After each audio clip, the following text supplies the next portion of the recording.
Well, good morning. It's Crazy Cheap Chick, and tonight we're having fajitas. Now, I love salsa on my fajitas. I love salsa on everything. And there's this particular salsa that I really love called el zarape. And when I started buying it, it was like $1.99, $2.99 a jar, and I fell in love with it, and I would buy it every week. Well, now it is $5.99 for like a little jar of salsa, and I just can't justify paying that, and I can't stay within my budget and pay that. So as things have gotten more expensive, I've had to make more and more items rather than buying them already pre-prepared. Now, it's a pain. Yes, I agree. I hate to cook, and so having to make my own salsa really kind of irritates me.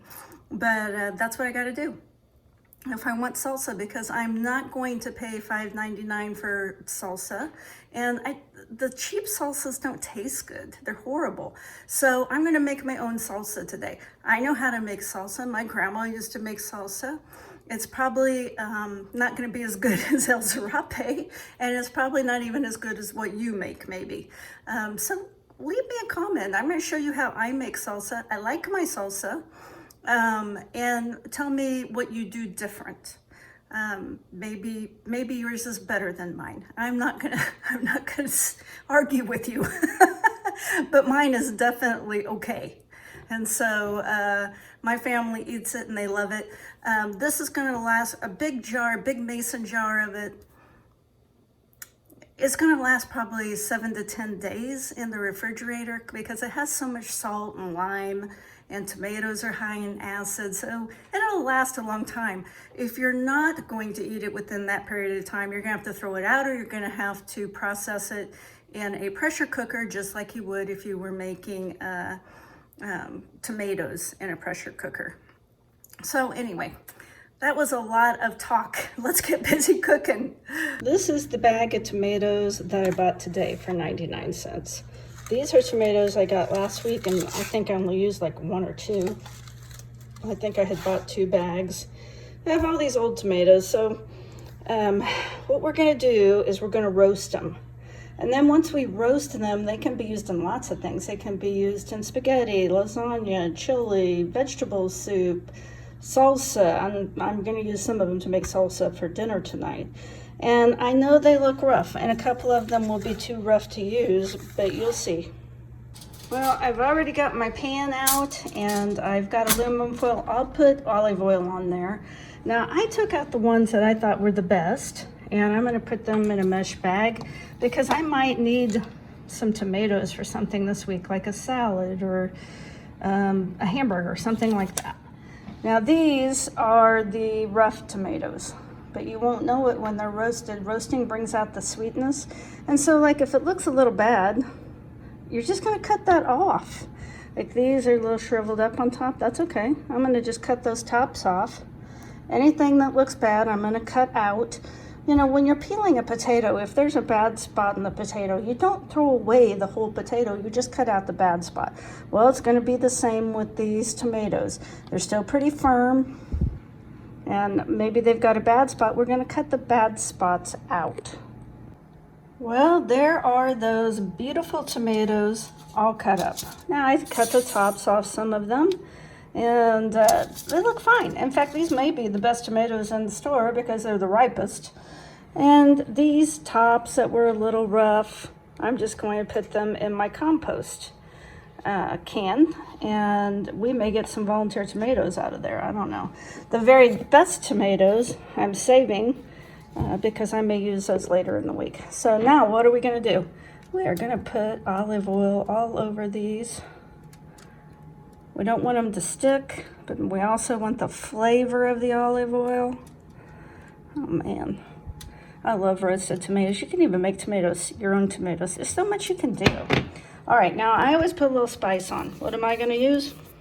Basil. I'm gonna put some basil on there. I'm pretty liberal with my spices because spices have so many antioxidants in them.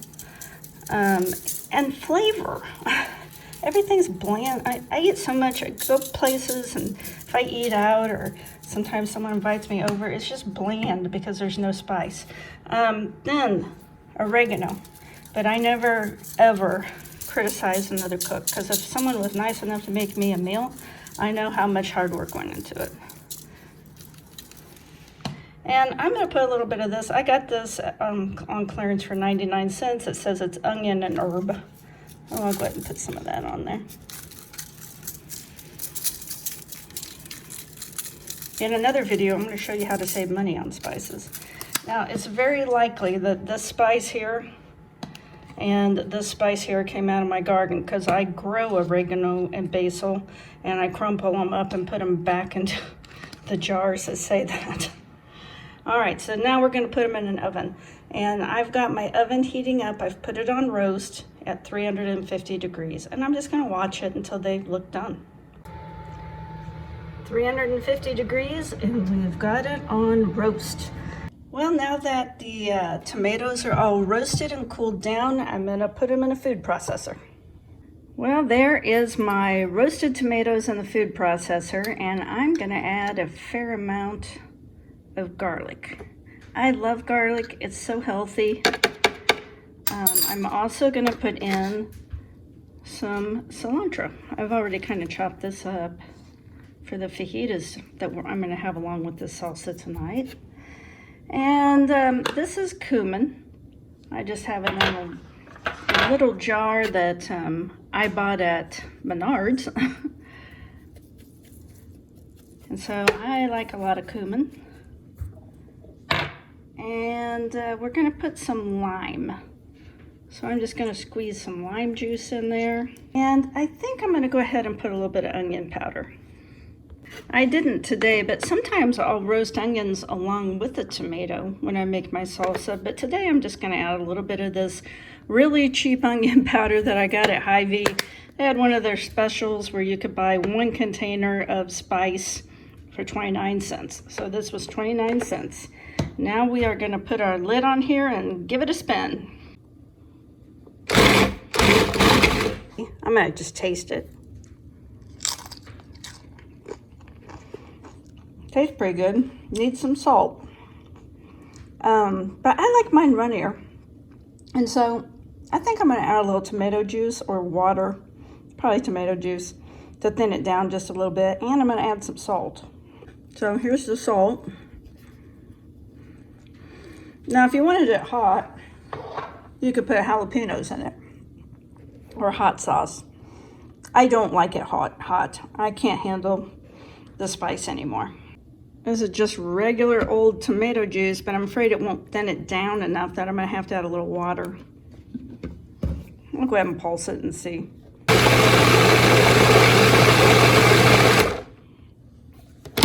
When I make anything, including salsa, I just kind of play with it.